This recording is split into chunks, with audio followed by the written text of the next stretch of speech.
అందరికీ నమస్కారం. నేను ధనుష్ రంగా.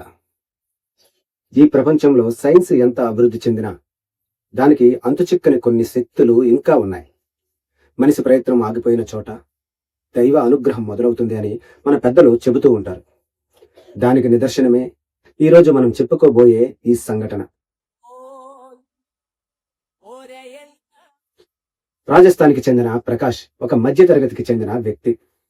అతనికి పూరి జగన్నాథ స్వామి అన్న, పూరి క్షేత్రం అన్న అమితమైన ఇష్టం. చాలా ఇష్టం. ఒకరోజు అతని 8 ఏళ్ల కొడుకుకు అనుకోకుండా జబ్బు చేసింది. తల్లిదండ్రులు ఆసుపత్రుల చుట్టూ తిరిగారు. లక్షలు ఖర్చు చేశారు.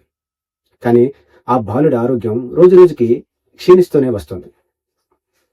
సంవత్సర కాలంగా ఆ పిల్లాడు కోమాలోనే ఉండిపోయాడు. చివరికి డాక్టర్లు చేతులెత్తేశారు.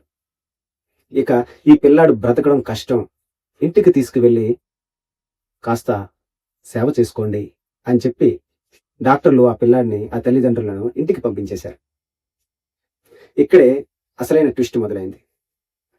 రాజస్థాన్‌కి చెందిన ప్రకాష్ తన బిడ్డ బ్రతకడం కష్టమని డాక్టర్లు చెప్పినా కూడా వినకుండా తను నమ్మిన ఆ పూరి జగన్నాథ స్వామి చెంతకు తన బిడ్డని తీసుకెళ్లాడు. ఏ తల్లిదండ్రులకైనా తన బిడ్డ చనిపోతున్నాడు అన్న వార్త నిజంగా గుండె పగిలేలా చేస్తుంది. తన కళ్ళ ముందే తన కొడుకు ప్రాణాలు పోతుంటే ఏ తండ్రి మాత్రం కూలిపోకుండా ఉండగలడు. కానీ అతనికి డాక్టర్ల కంటే ఆ పూరి జగన్నాథుడి మీద నమ్మకం ఎక్కువ. నా కొడుకు ప్రాణం పోయినా పర్వాలేదు, అది ఆ జగన్నాథుడి సన్నిధిలోనే జరగాలి అని ఒక దృఢమైన నిర్ణయం తీసుకుని పూరి జగన్నాథ స్వామి క్షేత్రానికి రాజస్థాన్ నుండి బయలుదేరాడు. సంవత్సర కాలంగా కోమాలో ఉన్న తన 8 ఏళ్ల కొడుకును తీసుకొని ఆ తండ్రి రాజస్థాన్ నుండి పూరి చేరుకున్నాడు.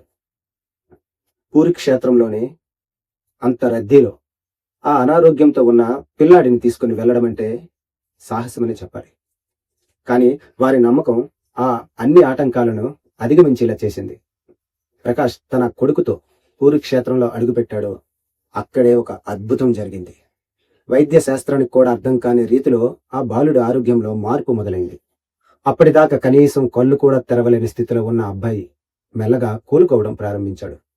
చనిపోతాడనుకున్న బిడ్డ నవ్వుతూ తిరుగుతుంటే ఆ తల్లిదండ్రుల ఆనందానికి అవధులు లేకుండా పోయాయి. పూరి జగన్నాథ క్షేత్రంలో జరిగిన ఈ సంఘటన ఆ క్షేత్రం చుట్టుపక్కలే కాకుండా ప్రపంచం మొత్తం ఆశ్చర్యపోయేలా చేసింది. డాక్టర్లు సైతం ఆశ్చర్యపోయేలా ఆ బాలుడు పూర్తిగా కోలుకున్నాడు. ఇది కేవలం మందుల వల్ల జరిగినది కాదు. ఆ జగన్నాథుడి మహాప్రసాదం, ఆ క్షేత్ర మహిమ, ఆ తల్లిదండ్రుల చెదరి విశ్వాసం, వీటన్నిటి వల్లే సంవత్సర కాలంగా కోమాలో ఉన్న ఆ బాలుడు ఈరోజు ఆరోగ్యంగా క్షేమంగా ఉండగలిగేలా చేసింది. నమ్మకం అనేది కొండలను కూడా కదిలిస్తుంది.